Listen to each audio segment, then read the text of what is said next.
Hello again for The Hobbit by JRR Tolkien. Last time we had chapter 7, Queer Lodgings, which finished with this picture where the dwarves and Bilbo are about to go into the forest of Mirkwood, and Gandalf on his horse is saying his final farewells.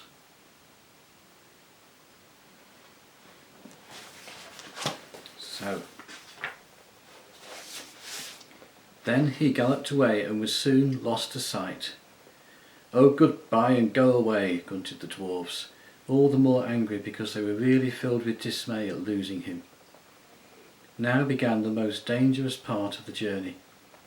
They each shouldered the heavy pack and the water skin which was their share, and turned from the light that lay on the lands outside and plunged into the forest. So, Chapter 8, Flies and Spiders. They walked in single file. The entrance to the path was like a sort of arch, leading into a gloomy tunnel made by two great trees that leant together, too old and strangled with ivy and hung with lichen to bear more than a few blackened leaves. The path itself was narrow and wound in and out among the trunks. Soon the light at the gate was like a little bright hole far behind, and the quiet was so deep that their feet seemed to thump along while all the trees leaned over them and listened. As their eyes became used to the dimness, they could see a little way to either side in a sort of darkened green glimmer. Occasionally a slender beam of sun that had the luck to slip in through some opening in the leaves far above, and still more luck in not being caught in the tangled boughs and matted twigs beneath, stabbed down thin and bright before them. But this was seldom, and it soon ceased altogether. There were black squirrels in the wood. As Bilbo's sharp, inquisitive eyes got used to seeing things, he could catch glimpses of them whisking off the path and scuttling behind tree trunks. There were queer noises too, grunts, scufflings and hurryings in the undergrowth and among the leaves that lay piled endlessly thick in places on the forest floor. But what made the noises he could not see. The nastiest things were the cobwebs, dark, dense cobwebs with threads extraordinarily thick, often stretched from tree to tree, or tangled in the lower branches on either side of them. There were none stretched across the path, but whether because some magic kept it clear, or for what other reason, they could not guess.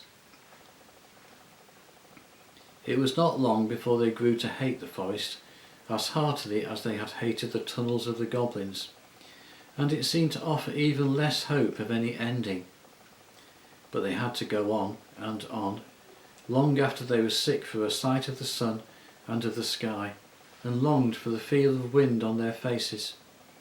There was no movement of air down under the forest roof, and it was everlastingly still and dark and stuffy. Even the dwarves felt it, who were used to tunnelling, and lived at times for long whiles without the light of the sun. But the Hobbit, who liked holes to make a house in, but not to spend summer days in, felt that he was being slowly suffocated. The nights were the worst. It then became pitch dark. Not what you call pitch dark, but really pitch, so black that you really could see nothing. Bilbo tried flapping his hand in front of his nose, but he could not see it at all. Well, perhaps it is not true to say that they could see nothing.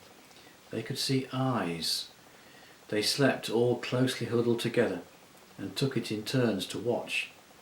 And when it was Bilbo's turn, he would see gleams in the darkness around them. And sometimes pairs of yellow or red or green eyes would stare at him from a little distance, and then slowly fade and disappear, and slowly shine out again in another place. Sometimes they would gleam down from the branches just above him, and that was the most terrifying.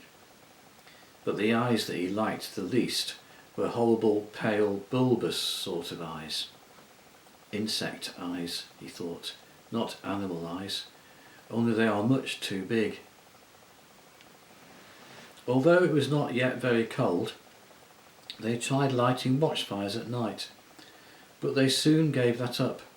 It seemed to bring hundreds and hundreds of eyes all around them, though the creatures, whatever they were careful never to let their bodies show in a little flicker of the flames.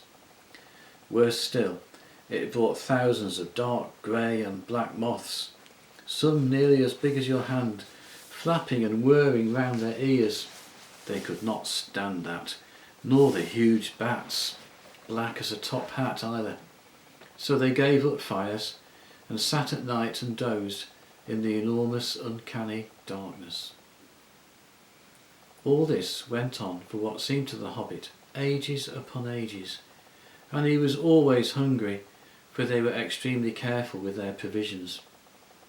Even so, as days followed days, and still the forest seemed just the same, they began to get anxious. The food would not last forever. In fact, it was already beginning to get low. They tried shooting at the squirrels, and they wasted many hours before they managed to bring one down on the path. But when they roasted it, it proved horrible to taste, and they shot no more squirrels. They were thirsty too, for they had none too much water, and in all the time they had seen neither spring nor stream. This was their state when one day they found their path blocked by a running river. It flowed fast and strong, but not very wide, right across the way, and it was black, or it looked it in the gloom. It was well that Beorn had warned them against it, or they would have drunk from it, whatever its colour, and filled some of their empty skins at its bank. As it was, they only thought of how to cross it without wetting themselves in its water. There had been a bridge of wood across, but it had rotted and fallen, leaving only the broken posts near the bank. Bilbo, kneeling on the brink and peering forward, cried, "There is a boat against the far bank. Now, why couldn't it have been on this side?" "How far away do you think it is?" asked Thorin. For by now they knew that Bilbo had the sharpest eyes among them. "Not at all far. I shouldn't think above 12 yards. 12 yards? I should have thought it was 30 at least, but my eyes don't see as well as they used to 100 years ago. Still, 12 yards is as good as a mile. We can't jump it, and we daren't try to wade or swim. Can any of you throw a rope?" "What's the good of that? The boat is sure to be tied up, even if we could hook it, which I doubt." "I don't believe it is tied," said Bilbo. "No, of course I can't be sure in this light, but it looks to me as if it was just drawn up on the bank, which is low just there, where the path goes down into the water." "Dory is the strongest, but Filly is the youngest and has the best sight," said Thorin. "Come here, Filly. See if you can see the boat Miss Baggins is talking about." Filly thought that he could. So when he had stared a long while to get an idea of the direction, the others brought him a rope. They had several with them, and on the end of the longest one they fastened one of the large iron hooks they had used for catching their packs to the straps about their shoulders. Filly took this in his hand, balanced it for a moment, and then flung it across the stream. Splash! It fell in the water. "Not far enough," said Bilbo, who was peering forward. "A couple of feet and you would have dropped it on the boat. Try again. I don't suppose the magic is strong enough to hurt you if you just touch a bit of the wet rope." Filly picked up the hook when he had drawn it back, rather doubtfully all the same. This time he threw it with great strength. "Steady," said Bilbo. "You have thrown it right into the wood on the other side now. Draw it back gently." Filly hauled the rope back slowly, and after a while Bilbo said, "Carefully, it is lying on the boat. Let's hope the hook will catch." It did. The rope went taut, and Filly pulled in vain. Killy came to his help, and then Oin and Gloin. They tugged and tugged, and suddenly they all fell over on their backs. Bilbo was on the lookout, however, caught the rope, and with a piece of stick fended off the little black boat as it came rushing across the stream. "Help!" he shouted, and Balin was just in time to seize the boat before it floated off down the current. "It was tied after all," said he, looking at the snapped painter that was still dangling from it. "That was a good pull, my lads, and a good job that our rope was the stronger." "Who will cross first?" said Bilbo. "I shall," said Thorwin, "and you will come with me, and Fili and Balin. That's as many as the boat will hold at a time. After that, Kili and Oin and Gloin and Dori. Next, Ori and Nori, Bifur and Bofa. And finally, Dwalin and Bomba." "I'm always last and I don't like it," said Bomba. "It's somebody else's turn today." "You should not be so fat. As you are, you must be with the last and lightest boatload. Don't start grumbling against orders or something bad will happen to you." "There aren't any oars. How are you going to push the boat back to the far bank?" asked the Hobbit. "Give me another length of rope and another hook," said Fili, and when they had got it ready, he cast it into the darkness ahead and as high as he could throw it. Since it did not fall down again, they saw that it must have stuck in the branches. "Get in now," said Fili. "One of you haul on the rope that is stuck in a tree on the other side. One of the others must keep hold of the hook we used at first, and when we are safe on the other side, he can hook it on and you can draw the boat back." In this way, they were all soon on the far bank, safe across the enchanted stream. Dwalin had just scrambled out with the coiled rope on his arm, and Bomba, still grumbling, was getting ready to follow when something bad did happen. There was a flying sound of hooves on the path ahead. Out of the gloom came suddenly the shape of a flying deer. It charged into the dwarves and bowled them over, then gathered itself for a leap. High it sprang and cleared the water with a mighty jump. But it did not reach the other side in safety. Thorwin was the only one who had kept his feet and his wits. As soon as they had landed, he had bent his bow and fitted an arrow in case any hidden guardian of the boat appeared. Now he sent a swift and sure shot into the leaping beast. As it reached the further bank, it stumbled. The shadows swallowed it up, but they heard the sound of hooves quickly falter and then go still. Before they could shout in praise of the shot, a dreadful wail from Bilbo put all thoughts of venison out of their minds. "Bomba has fallen in! Bomba is drowning!" he cried. It was only too true. Bomba had only 1 foot on the land when the hart bore down on him and sprang over him. He had stumbled, thrusting the boat away from the bank, and then toppled back into the dark water, his hands slipping off the slimy roots at the edge, while the boat span slowly off and disappeared. They could still see his hood above the water when they ran to the bank. Quickly they flung a rope with a hook towards him. His hand caught it, and they pulled him to the shore. He was drenched from hair to boots, of course, but that was not the worst. When they laid him on the bank, he was already fast asleep, with one hand clutching the rope so tight that they could not get it from his grasp, and fast asleep he remained, in spite of all they could do. They were still standing over him, cursing their ill luck and Bomba's clumsiness, and lamenting the loss of the boat, which made it impossible for them to go back and look for the hart, when they became aware of the dim blowing of horns in the wood, and the sound as of dogs baying far off. Then they all fell silent, and as they sat it seemed they could hear the noise of a great hunt going by to the north of the path, though they saw no sign of it. Here is a little picture of Bomba asleep on the floor.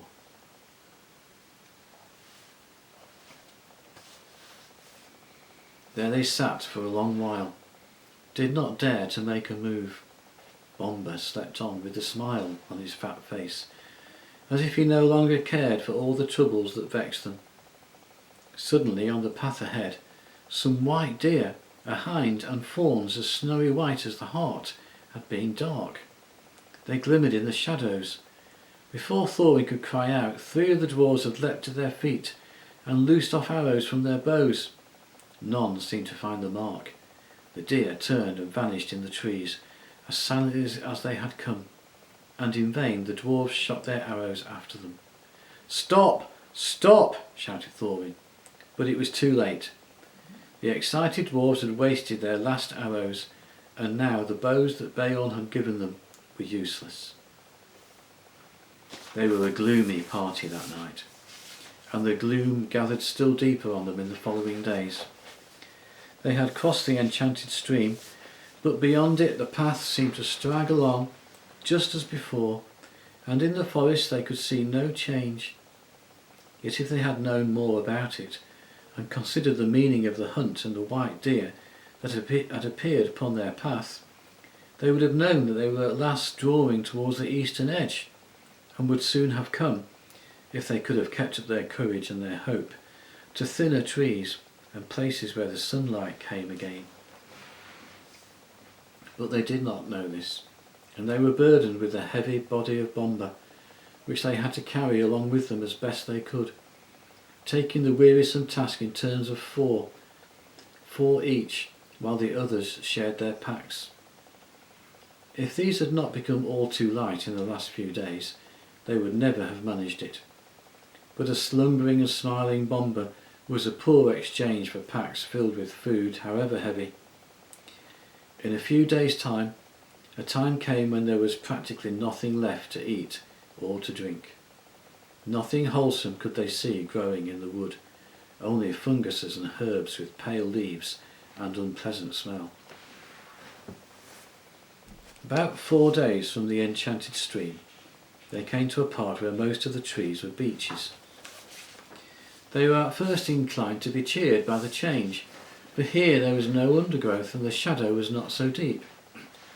There was a greenish light about them, and in places they could see some distance to either side of the path. Yet the light only showed them endless lines of straight grey trunks, like the pillars of some huge twilit hall. There was a breath of air and a noise of wind, but it had a sad sound. A few leaves came rustling down to remind them that outside autumn was coming on. Their feet ruffled among the dead leaves of countless other autumns that drifted over the banks of the path from the deep red carpets of the forest. Still Bomba slept, and they grew very weary. At times they heard disquieting laughter. Sometimes there was singing in the distance too.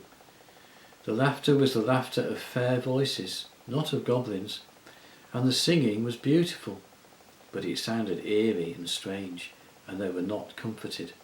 Rather, they hurried on from those parts with what strength they had left. 2 days later they found their path going downwards, and before long they were in a valley filled almost entirely with a mighty growth of oaks. "Is there no end to this accursed forest?" said Thorin. "Somebody must climb a tree and see if he can get his head above the roof and have a look round. The only way is to choose the tallest tree that overhangs the path." Of course, somebody meant Bilbo. They chose him because to be of any use the climber must get his head above the topmost leaves, and so he must be light enough for the highest and slenderest branches to bear him. Poor Mr. Baggins had never had much practice in climbing trees, but they hoisted him up into the low branches of an enormous oak that grew right out into the path, and up he had to go as best he could. He pushed his way through the tangled twigs with many a slap in the eye. He was greened and grimed from the old bark of the greater boughs. More than once he slipped and caught himself just in time, and at last, after a dreadful struggle in a difficult place where there seemed to be no convenient branches at all, he got near the top. All the time he was wondering whether there were spiders in the tree and how he was going to get down again, except by falling.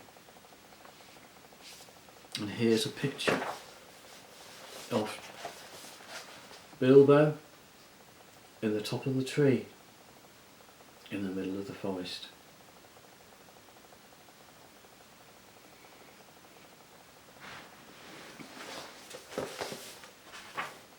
In the end, he poked his head above the roof of leaves, and then he found spiders all right, but they were only small ones of ordinary size, and they were after the butterflies. Bilbo's eyes were nearly blinded by the light. He could hear the dwarves shouting up at him from far below, but he could not answer, only hold on and blink. The sun was shining brilliantly, and it was a long while before he could bear it. When he could, he saw all round him a sea of dark green, ruffled here and there by the breeze, and there were everywhere hundreds of butterflies. I expect they were a kind of purple emperor, a butterfly that loves the tops of oak woods, but these were not purple at all. They were a dark, dark velvety black, without any markings to be seen. He looked at the black emperors for a long time, and he enjoyed the feel of the breeze in his hair and on his face.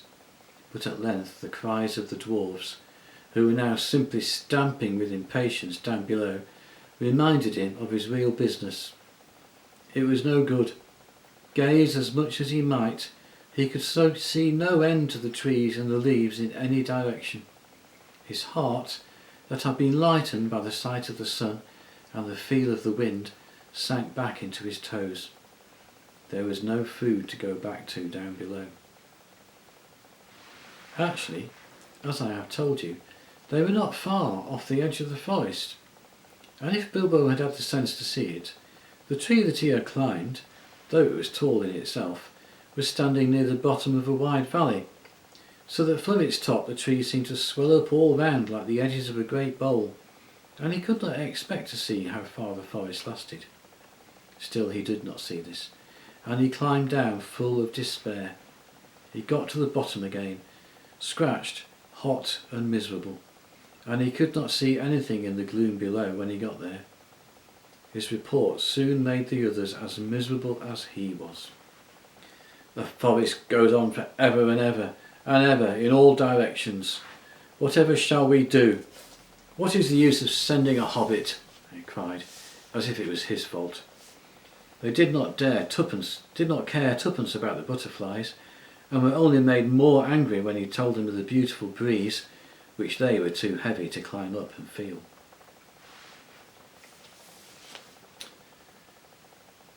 So next time we'll carry on with chapter 8, Flies and Spiders.